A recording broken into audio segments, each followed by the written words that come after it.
Diane Hampton is a social worker with Catholic Social Services in Mobile. Several years ago, she began refusing to pay the federal excise tax on her telephone bill because she found out the money was going to support the Vietnam War, which she opposed. The telephone war tax has been in effect since 1914 and has been as high as 10% and as low as 3%. It's now 7%. Diane explained why she doesn't approve of this money being used to support South Vietnam President Thu's government. While I don't agree with what's going on in Vietnam, I don't agree that during the last 6 months 20,000 Vietnamese were killed. And there are close to 200,000 Vietnamese in prisons in Vietnam, and I consider that we're primarily responsible or have a large part to play in the responsibility for that.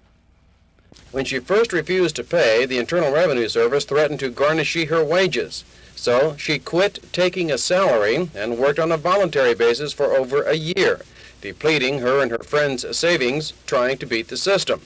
Now the IRS is threatening to take what few possessions she does have, and she's forced into paying a portion of the back tax. There is no way that I can avoid paying the tax other than going to jail or having some property seized.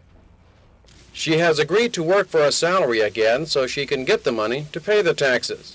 Diane feels it's wrong to be forced to pay for something you don't approve of, and that the government is overstepping its bounds in forcing a public utility to collect what she considers blood money.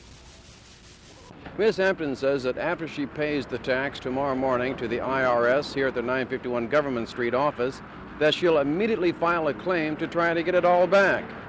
John Keffer, Channel 10 Newsbeat.